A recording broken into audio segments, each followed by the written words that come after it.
Hello and welcome back to Jay Coletti's Racket Reviews. My name is Jay Coletti and I will be your hostess. The reason I say welcome back, as many of you know, but for those who are new to the channel or just didn't know, I've been out for a couple of weeks with COVID. I thank you all so much for all of your outreach. There was so much care sent my way, prayers, notes of concern. I was very touched. It completely blessed my heart. But that's enough about me. Here on Racket Reviews, we are dedicated to learning about all things organized crime, and today I'm really looking forward to having a discussion with you about the Kosher Nostra kingpin, Arnold Rothstein, who was the brains and bankroller for pretty much all of 1920s New York organized crime.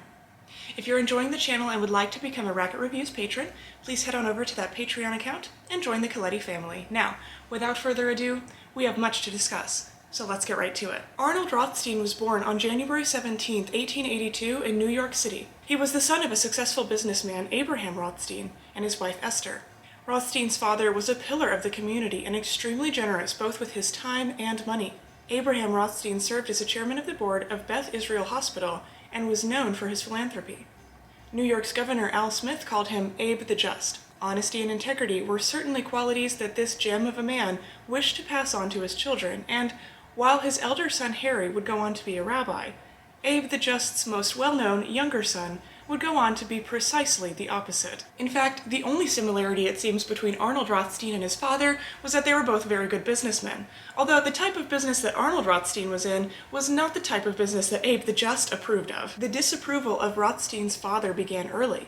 Despite Rothstein's very high capacity in mathematics, he was a terrible student. He would flunk out of school despite showing excellent potential. We'll talk about why a little bit later. Rothstein grew up envious of his brother Harry, and it has been reported that he always wanted to be in the center of attention. To be fair, growing up, he was often the center of attention, but never for a good reason. Under traditional Jewish law, gambling for money is forbidden. Abe the Just was very much a practicing Jewish man. His son, on the other hand, was anything but. Rothstein was a young man in New York City at the turn of the century and did not want to miss out on a single thing. One of the biggest illicit attractions of that time included gambling. In school, Rothstein would actually flunk out, despite his intellect and business acumen being so apparent to everyone that he eventually received the nickname the Brain, because of his gambling problem. He was so consumed by gambling that school became an afterthought, and soon a thing of the past. Much to his father's dismay, not only did his son drop out of school and give up academic pursuits, but he was also a gambling addict. "I just can't stop," Rothstein would later tell one of his friends. Rothstein's gambling problem was not where his father's disappointment stopped. As a young man, he would marry Carolyn Green, a Catholic showgirl, a double whammy. Within the world of gambling, Rothstein would play more than just the role of a gambler. He would soon become a loan shark, and with his vast comprehension of business and mathematics, he would quickly make a name for himself. He had a special affinity for casino games, but Rothstein was involved in playing, profiting from, and rigging card games and horse races as well. He established a vast network of gambling advisors, or really those who could influence outcomes. He became one of the advisors himself, especially noted to influence the outcome of horse races, although of course he was never convicted of any such thing. It's even reported that he ran an illegal casino in Manhattan. He didn't want to continue to be on the losing side of gambling, so he took his passion and made it into his career. He ran gambling parlors and racetracks, and by the early 1920s, he was already a millionaire. In 1919, Rothstein took part in one of the most famous crimes of his career, although he was never officially convicted. Rothstein controlled much of New York City's gambling, but had a hard time controlling his own. This put him in the unique position to be inclined to manipulate the outcome of various races, games, and numbers. Most infamously, this came in the form of the 1919 World Series. The story goes that Rothstein conspired with 8 Chicago White Sox players to throw the 1919 World Series against the Cincinnati Reds. The players believed that they were underpaid for their important roles in America's favorite pastime. For $100,000, it was agreed that the Sox would lose to Cincinnati. After the scandal was uncovered, the White Sox players involved were banned from ever playing professional baseball. Rothstein would be indicted for the crime, but never convicted. Interestingly, testimony from multiple White Sox players given to a grand jury would disappear, and none of the players would actually speak up, pleading the Fifth Amendment, during the trial itself. When Prohibition rolled around, Rothstein was quick to jump on the bandwagon of bootlegging. In fact, he's often credited as one of the very first criminals in New York to invest in that business. He would purchase liquor from England to have it brought to the US and distribute the liquor to speakeasies that were popping up all over New York. Prohibition expanded his already enormous fortune. Unlike many of his contemporaries, Rothstein did not stay in the bootlegging business for very long at all.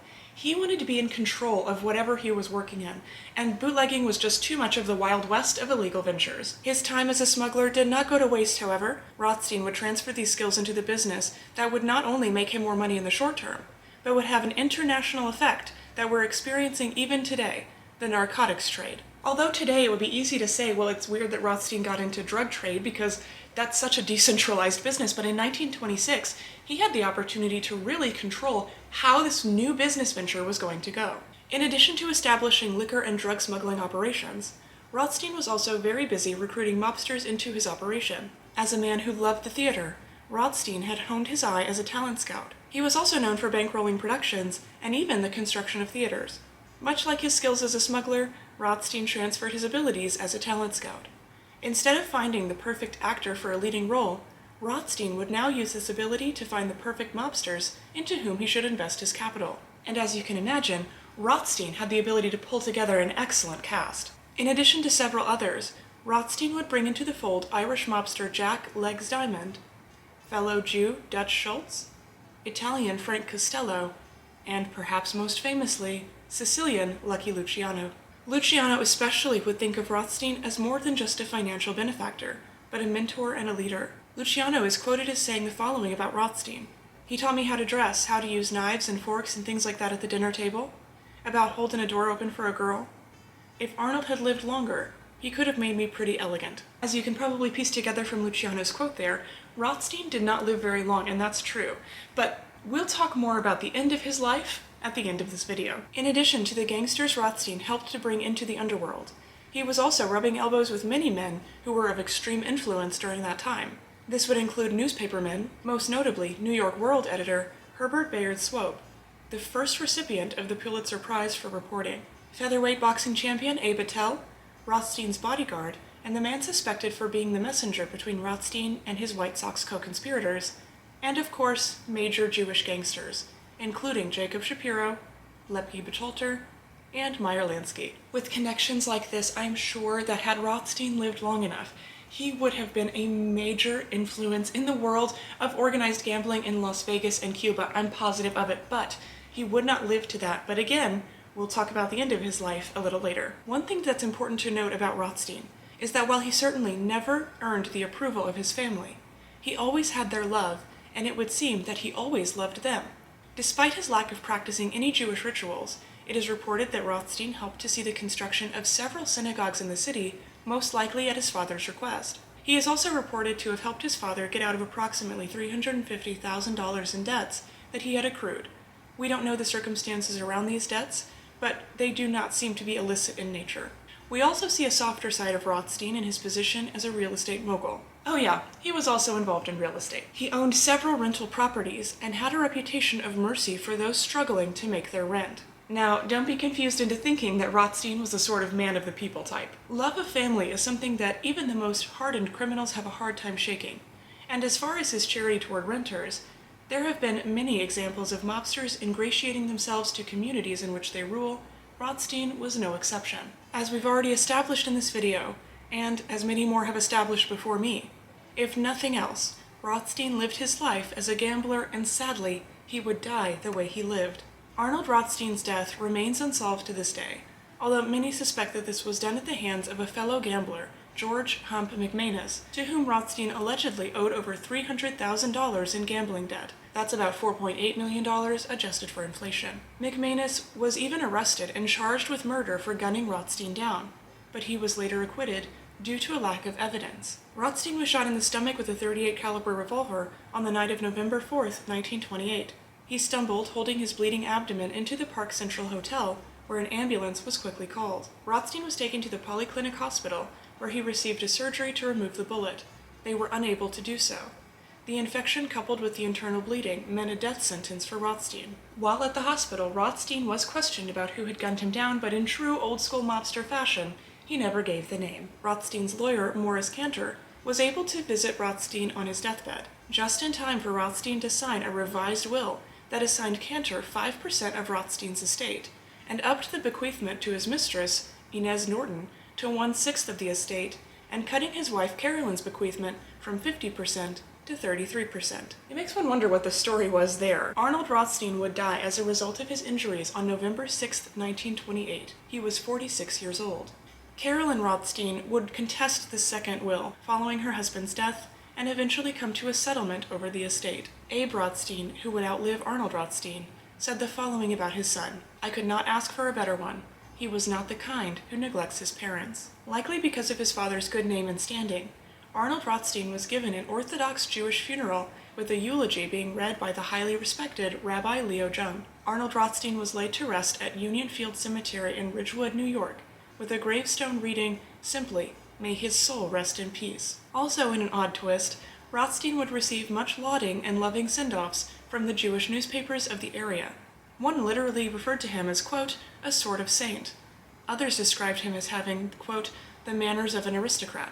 The Jewish Daily Forward described him as, quote, "a gentleman gambler who made his living by the old tradition of honest gambling." These less than accurate depictions of Rothstein's life, although I don't doubt that he had good manners, are often attributed to the behests of his father. Although Arnold Rothstein never seemed to share his father's values of honesty, integrity, and Jewish orthodoxy, there is no doubt that his father loved him deeply, despite his many flaws and differences. Abe Rothstein would move himself into the Beth Israel Hospital for the final years of his life. He would lose all of his children and his wife before he too passed away on November 20th, 1939, at the age of 83. Arnold Rothstein's life has inspired many in the creative sphere. Rothstein was the inspiration for characters such as Nathan Detroit in Damon Runyon's musical Guys and Dolls. Most famously, he was the inspiration for Myle Wolfsheim in F. Scott Fitzgerald's The Great Gatsby. Wolfsheim's character played the role of Gatsby's Jewish mentor and friend, who was described as a gambler who had fixed the World Series. I hope you've enjoyed this episode of Racket Reviews discussing the short but action-packed life of Jewish mobster Arnold Rothstein. Rothstein was truly the brain behind the New York City underworld, and it's impossible to imagine what it would have looked like without his influence. Make sure to let me know in the comment section below or on Facebook and Twitter what you think about Arnold Rothstein. Also, don't forget to utilize that comment section and social media to let me know about who or what you would like to see covered next. I always love hearing from you, and I'm always happy to investigate. Make sure to like, subscribe, and click notifications to get more Mafia content sent directly to your sub box. Ciao!